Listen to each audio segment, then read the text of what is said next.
All right, so the feasibility module in UniPhi is the only separate add-on module. Everything else is a subscription fee, and you pay depending on the type of user that you are, whether you're a team member, project manager, program manager, or administrator. Plus, you might be charged a deployment-based API fee or Power BI refresh fee. Outside of that, that's it. But except for this module, it's a separate add-on that you can subscribe to, and it has its own subscription price. So you still need a subscription license to access the system. And then you then can also access the functionality I'm going to take you through in the next 40 minutes or so. So I'll take you through that, and then I'll explain the cost and a bit of an offer that we've got to people who have taken the trouble to join this webinar, which I really appreciate you doing. All right, so first, what I'm going to do is explain what we mean by feasibility at UniPhi and what we've developed here. Feasibility to me is the project return of a investment. So looking at it from a total project perspective, irrespective of how it's funded, and assessing whether it's worth investing in. The measure that we're using for this is net present value, which is a discounted cash flow method. And we also do calculate IRR, but it's not being displayed on this screen, but it is being captured in the system, and I'll show that as well. IRR being where NPV is 0. So in this particular graph that we've got here, the positive NPVs would have a positive rate of return as a percentage, and the negative ones would have a negative rate of return as a percentage. So more or less the same thing.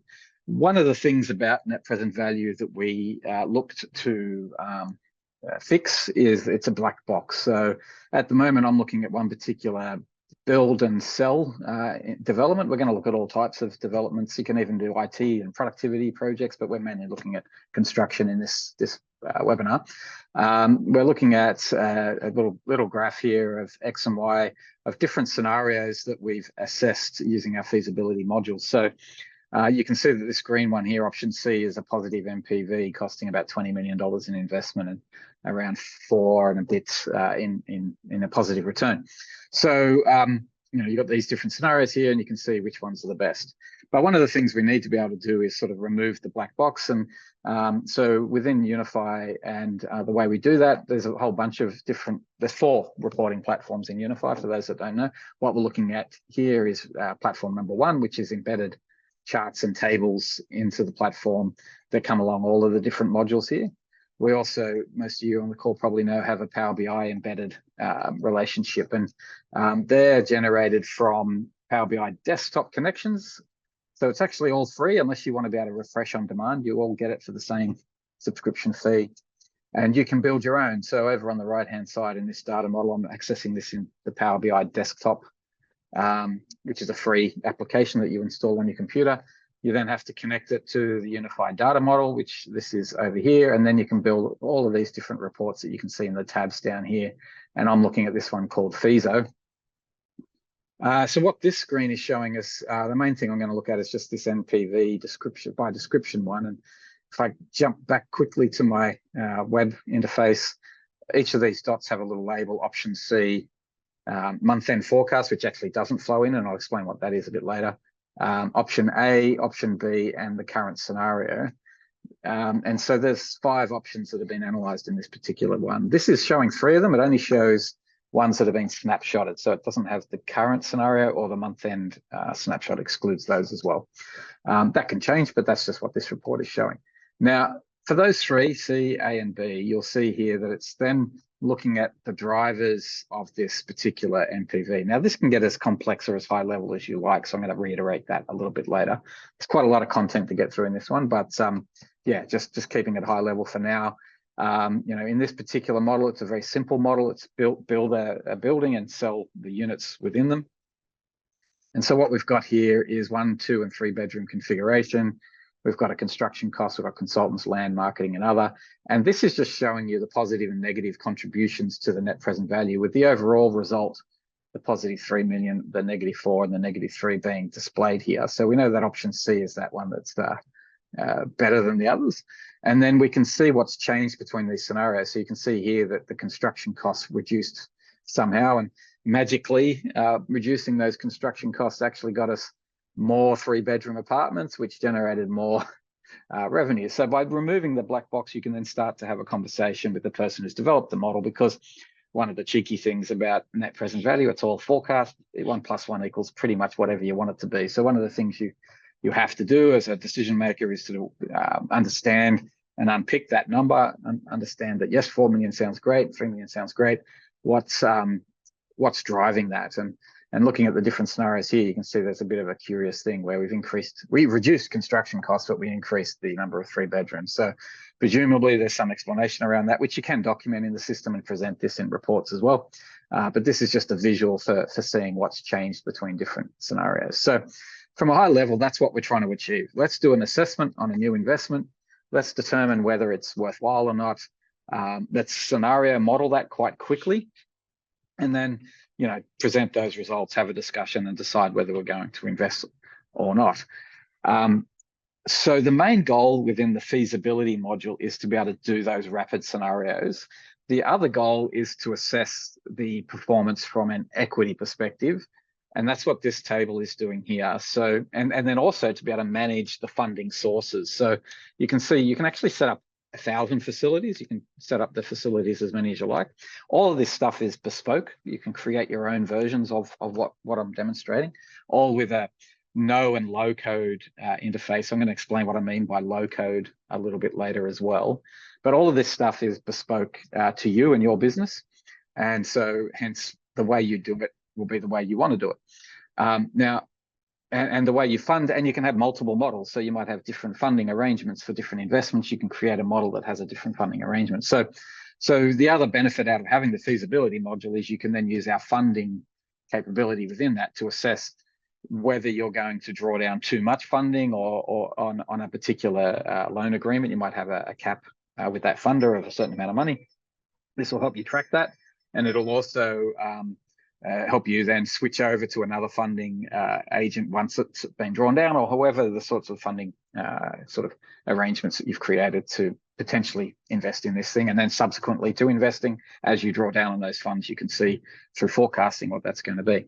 So in this particular scenario, you'll see that the total cost was 22 million for the investment. So that aligns to the, now this is actually just looking at the approved scenario. So it's looking at one of these two. 22.7 million we need to invest. We're funding the construction about 75% through debt. Then this is our own money that we've got to put in. So quite a low leveraged investment, this one. So then obviously that funding has interest. So this is the interest here. So there's a total that we need to pay, including finance.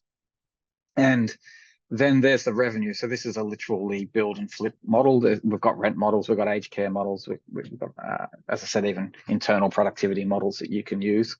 And so the total revenue is 24 million. Now that's just nominal, right? So then we have to discount it to present time, but this isn't looking at that. So that's the difference between the net present value and the profit.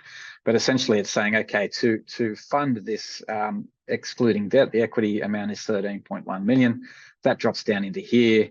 We look at that compared to how much money we've gotten back in net of funds, which is 14.1, and therefore we made a $1 million profit on this project, which is an 8% return on equity. But you'll know that one of these two scenarios is either break even NPV or negative. So this is a borderline investment, which is why we had to do that magic of the reduced construction cost and increased 3-bedroom revenue on the scenario that popped us up here.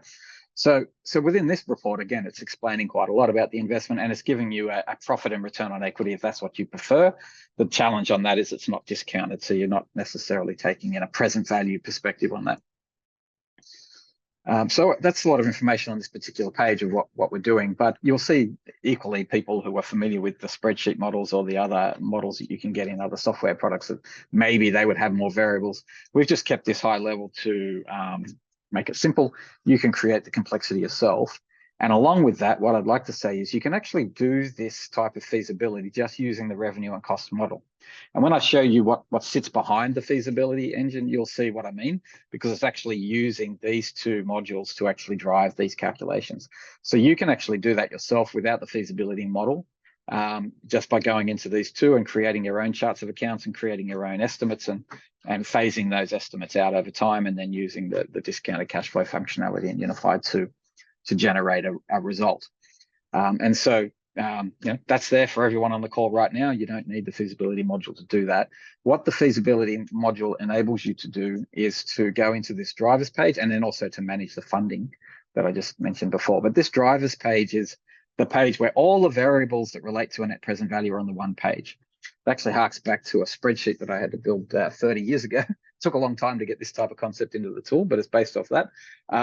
1,000 drivers in the background in the background of the spreadsheet, but we wanted to be able to edit them on one page so that when people are spitting options at you, you've gone to a real estate agent and they said, oh, we can get 700,000 for the type A units now. You just come in and you change this to 700,000 and you hit save and you've got yourself another MPV calc.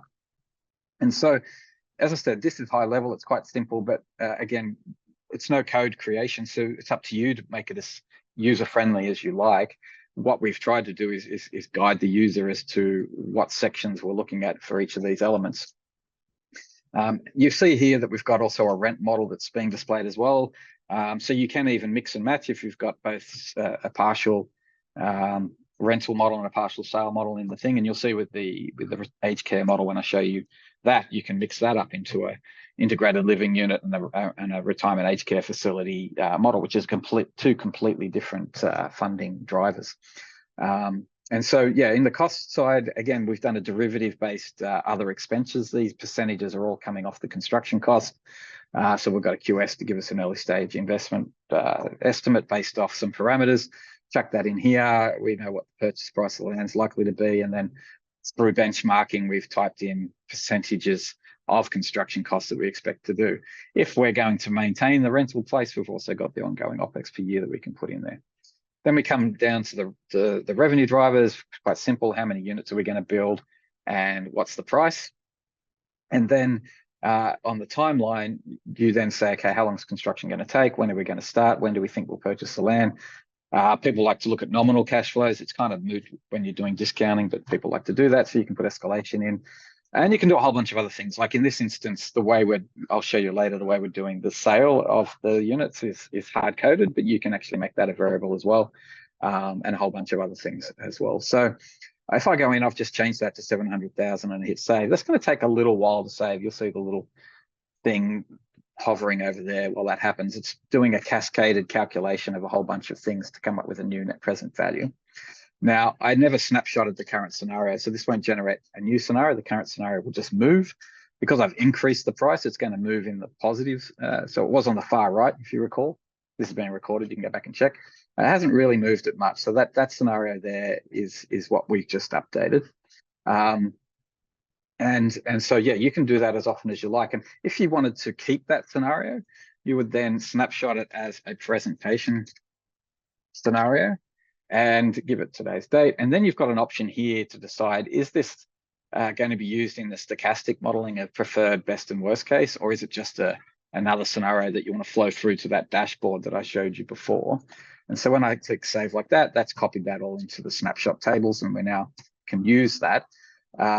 What I will do is I'll go into this sample report and I'll just refresh that section so that in a little while it'll come through and we can have a look at what that did.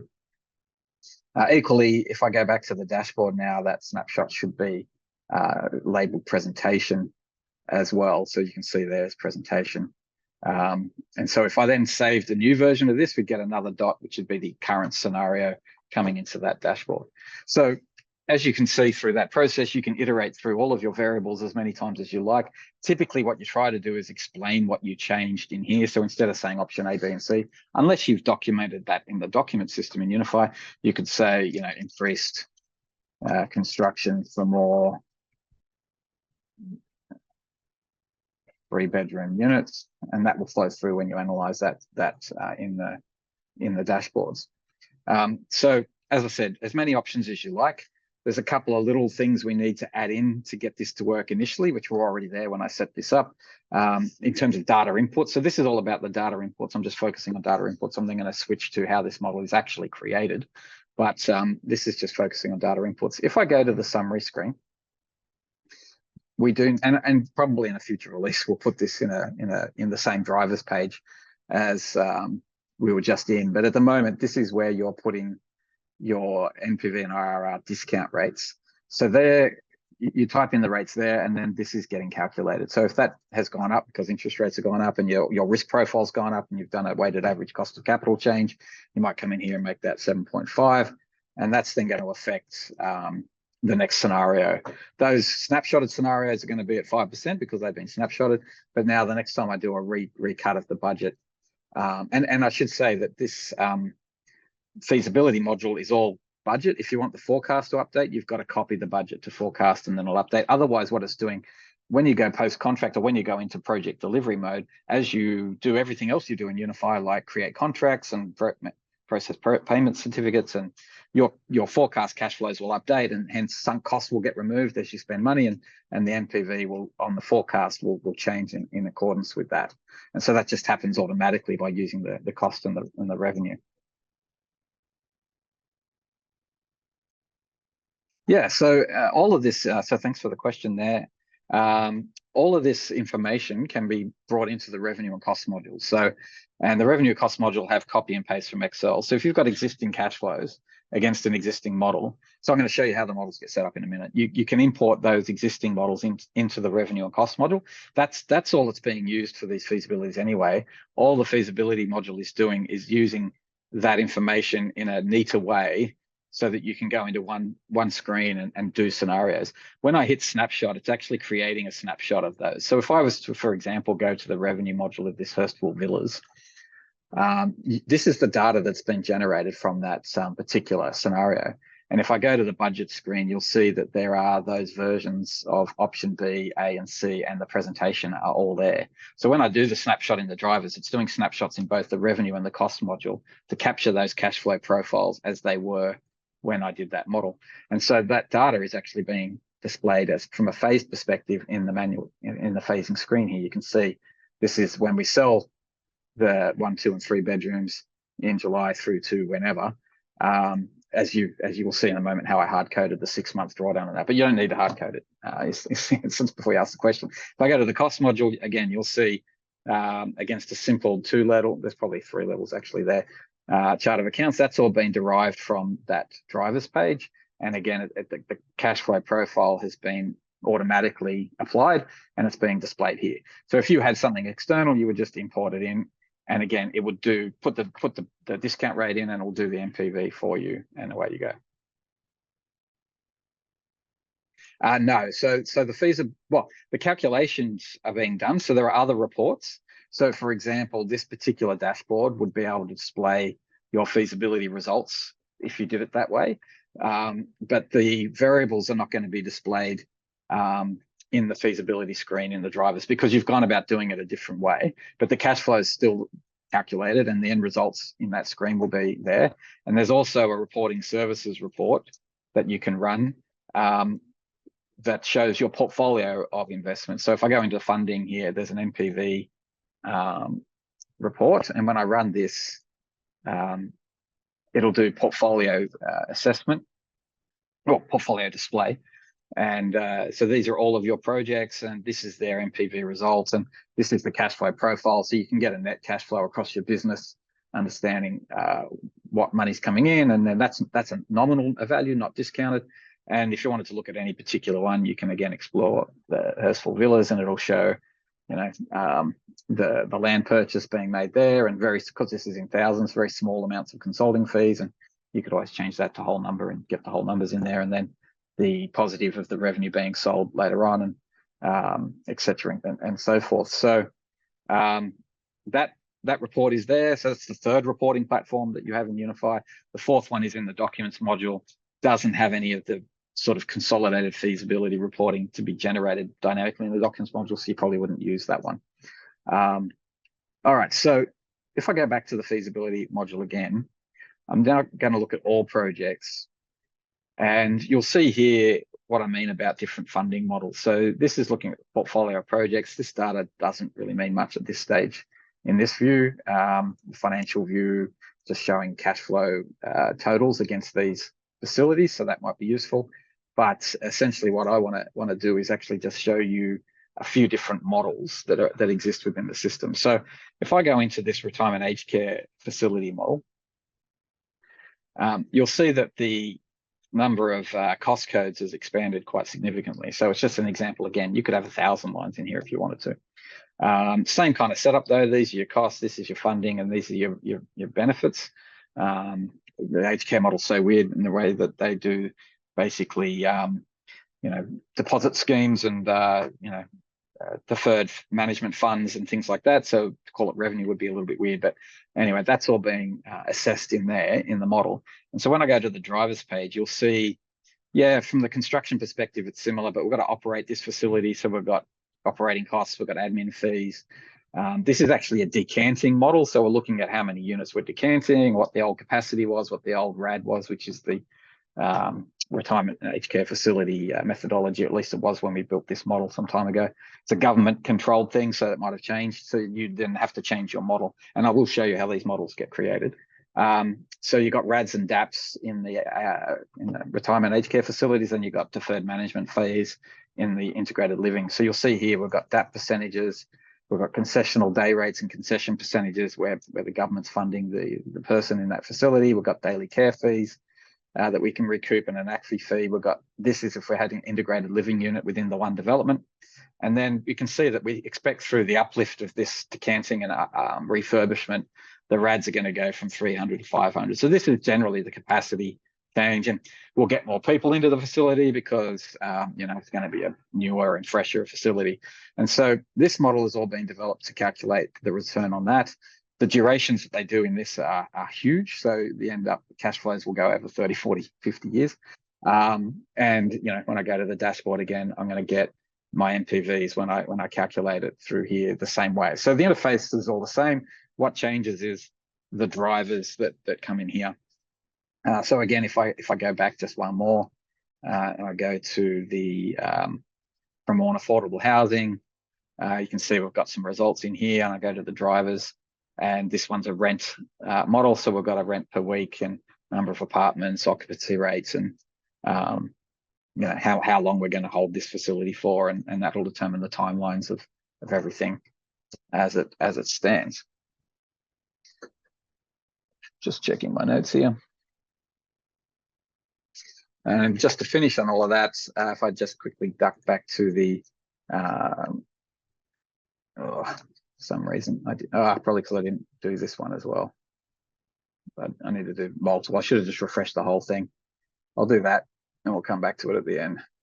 Now, this is embedded in UniPhi, so if I go to the dashboards, you'll see that it's the same file. So I just thought I'd put it into the desktop version to show, like, this is where it comes from. Then you click this little publish button. Well, you don't, you'd send it to us and we would to embed it into our system. And that's the sample reports that we're showing here.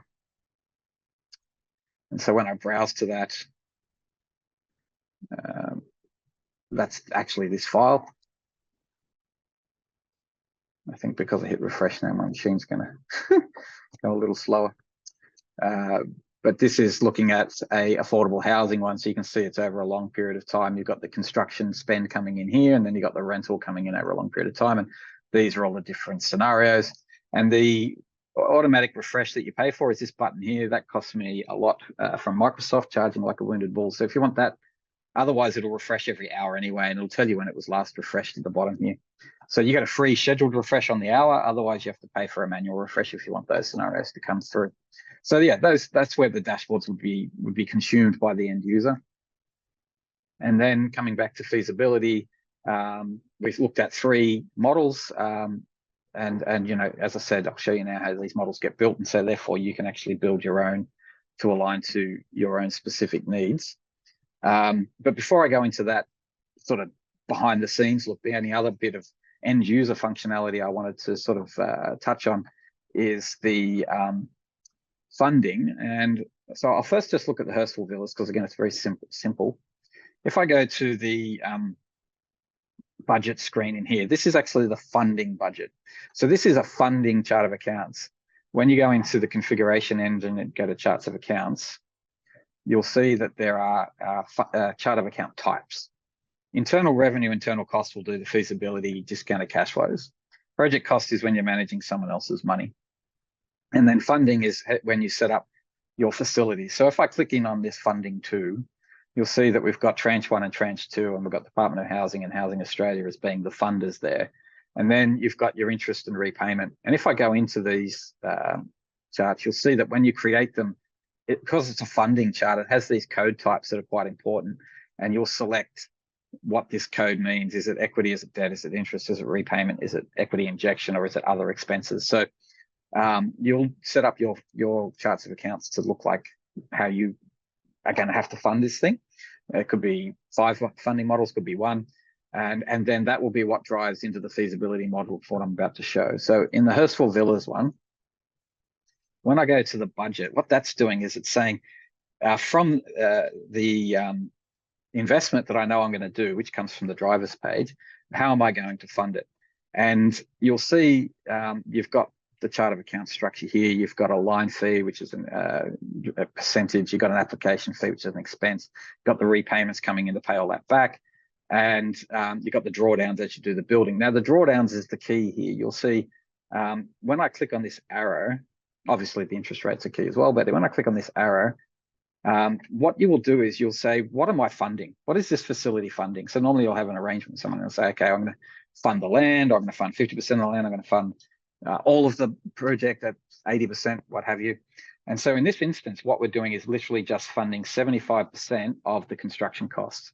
Now, you can actually bring in any chart of accounts here to this scenario, to what you're funding. But in this instance, on the chart of accounts called FISO cost, we're funding 75% of the construction. So what that means is it'll automatically draw down as you do construction 75% of how much you spend in that particular month as being what you're going to call in from the bank to pay in the phasing screen. So when I go to the manual phasing screen, the first line you'll see is how much funding is required. So that's coming from the construction.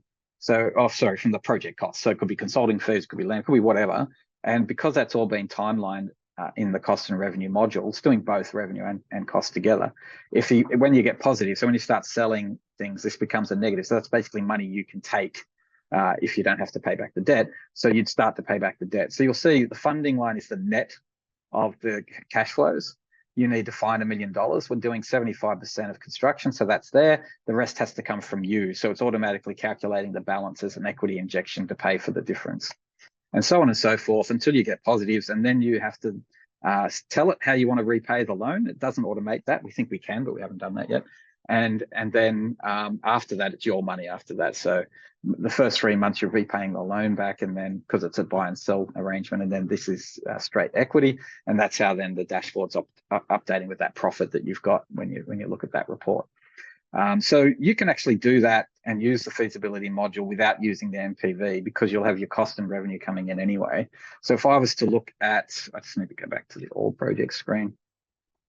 If I look at this second funding coding structure and look at the affordable housing, that's the one that has this, because we have a lot of affordable housing clients, that's the one that has this 2 sources coming from 2 different government agencies. And, one is, has a max limit of 11 million. And then also after that happens, it kicks into the Department of Housing. So just using this type of arrangement and doing the derivatives again, where it says, I can get 50% of the land and the main works and the feasibility and concept phase consultant fees. It'll then calculate that into the manual phasing from the construction costs, wherever they are. Problem with dummy data is it rapidly gets old. And so, yeah, it's automatically drawing that down into this fund, and then it'll flip into the other one when you've consumed that. So that's 2 funding tranches with literally no equity being drawn, because we didn't create that in the chart of accounts. It's literally funded by government, not funded by you, which is, I think, heaven if you can get it. And that's needing to be managed, because you've got to report back to the government on when you expect to actually ask the Department of Housing for the money, and to make sure you don't go above the facility limit with that department, and then when you're going to ask Housing Australia for their portion, and track all of that as variations come in and other things happen on the job. So they're the 2 reasons to sort of subscribe to this feasibility model. One is to model scenarios quite quickly. It's not completely needed. You can do feasibilities in UniPhi through revenue and cost, and you'll kind of see how that happens when I show you how this model gets created. But the other one is track funding sources and make sure that you're not going over limits that you've got with banks and the like. So that's the sort of use case. That's using it in anger and how you would assess projects. Now I'm just going to show you how that gets set up. It's no code, but it is a bouncing ball, relatively complicated thing. But once you get your head around it, it means that this is essentially a portfolio product. It's like a blank canvas, and you can create your own. I'm going to do it on this Hurstville Villas one again, which is quite simple, but I'll be coming back to that in a moment. But first, what I want to do is explain the drivers and where they come from. The drivers are actually project custom fields. So project custom fields don't have to be for the feasibility. Project custom fields are used for a lot of things. When you're in the summary screen of UniPhi, there's a custom fields. You create these fields yourself. They can be all sorts of data types. You can see we've even got rich text data types in here. And so you can create lists as well. There'll be somewhere in here a list, and have photo images and a whole bunch of other stuff that you have. So they are mutually exclusive to the feasibility. However, this is how you set up, and you'll see the fields actually get displayed here as well. The first step, what are my data inputs for my feasibility model? So to create those, you go into the configuration engine and into the project screen, and there'll be a sub-navigation called custom fields. And again, it's a bit of a thought process, iterative, to try and help it be as user-friendly as you can. And so, coming up with categories like cost drivers and revenue drivers is quite useful, because then that's how it will display it. And then timeline, that's how it grouped those things when you saw it in the interface. And then when I scroll down, you'll see that those categories get selected against them. So if I go to the revenue drivers or the cost drivers here, this is where we're creating custom fields that end up being the display that we put in for the land purchase price and for the construction cost, and the upgrade percentages for decanting and RADs and all that sort of stuff.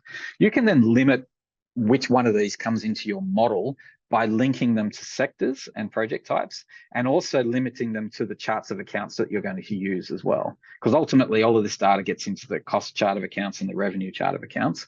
You can see the field type over here. You've got numbers and currencies. And so when you create a field, you're giving it a name, you're selecting the category. It'll all be whole of project, financial period is for something else. And then you can say, okay, this is only relevant for aged care or for affordable housing or for whatever. And that limits the list to people. So people only have to fill in the right amount of information. And then what type of data is it? Now, for feasibility, it'll always only be either a number, a currency, or a date. Those three things there will be what you'll be using. And so you create all these fields, as many fields as you need to have all the variables that you want to key in. But then you need to tell the system how you use those. And that happens so that's all no code, but the way you want to use it happens in the metrics. Now, before you get to the metrics, you've got to set up the chart of accounts. So when I was in chart of accounts before, you can see here there's an aged care and an aged care 2. They're both revenue. If I go into the aged care 2, it has the deferred management fees, and it has the RADs and DAPs. So it's a model to do both what they call a RAC and an ILU. And that's got to be set up first, and then the revenue coming in. Sorry, this is all revenue. So this is all related to revenue. So you get an upfront revenue and then a residual revenue that sits on your balance sheet, because it's an investment return based model. Some of it's not. You get direct payments from the government for concessional, and DAPs are rental payments as well. So that's why we did the coding a little bit different here. So anyway, that's set up for the revenue, and then there's the aged care cost chart of accounts that's set up for the cost. And then you need to link all those project custom fields to these charts so that the data will flow through. And you can do calculations around them. So when I go to the configuration, there's a metrics section. And the reason I say you got to have the chart of accounts first is you have to have a selection here. What chart of accounts do these metrics relate to? To keep it simple, I'm going to go down to the FISO cost and revenue.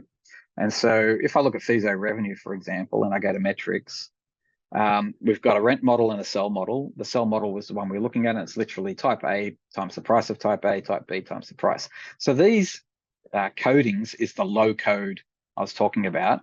And when you create them, UniPhi gives you all of the sort of nomenclature that you need to set it up. So what this is saying is, okay, take, let's say, the 2-bedroom rent per week. And if I click on that, it'll come down here, sorry, as a formula, and then multiply it using the asterisk thing by the number of 2 bedrooms. So there'll be a volume thing in here somewhere, and you'll select that, and that will become the number of bedrooms, and then that's the price. And then, of course, you'll need to multiply that to get it as a yearly, because that's asking for a weekly figure. So you can just literally times it by 52, or you can have that as an import and times it by the import, up to you. And then if there's an occupation percentage, you would then times it by the occupation percentage, so on and so forth. So you build up these formulas and you give it a name. So this would be the 2-bedroom revenue. And it's a currency figure to 0 decimal places, and you hit save, and that's done. And so that's been done here already. And you can see it's by, when it's rental, it's being multiplied by the investment duration. And when it's sell, it's just literally buy and sell. So that's quite easy. But it can get quite complicated. But before I get complicated, I'll just get a cost. You see you've got the land cost comes from the land purchase price, field construction cost, etc. So that's how it's going to work out how the model works. And I've got a bit of an announcement on that. And this has been recorded, but a bit of an announcement on that at the end of this presentation in 15 minutes time. But yeah, you can get pretty complex. So the main driver for developing this feasibility module was actually to help our aged care clients who were struggling with doing these feasos because of the complexity of their requirements.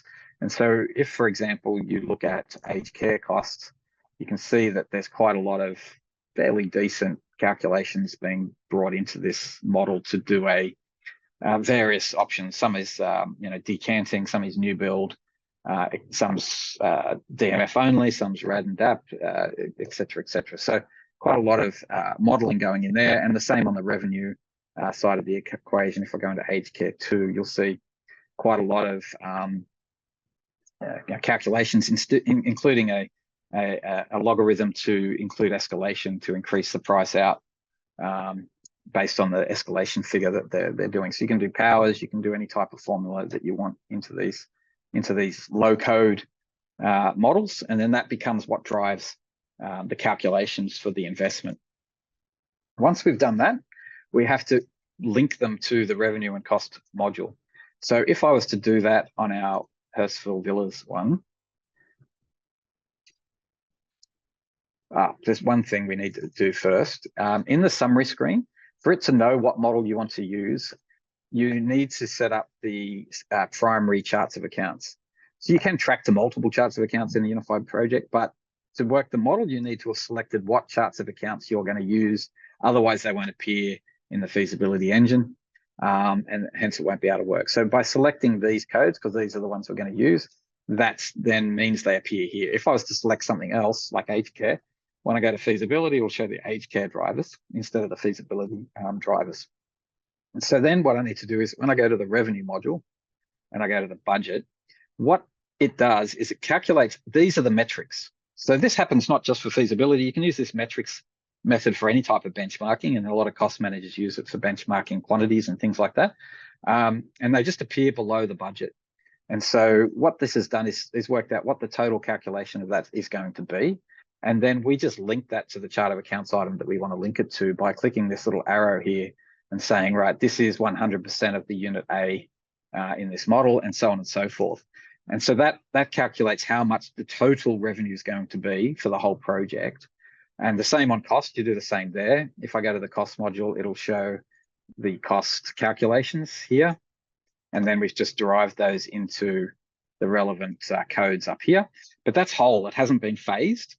So then with the phasing, what we do is we go to the auto phasing screen, and we use the auto phasing capabilities to generate relationships. So,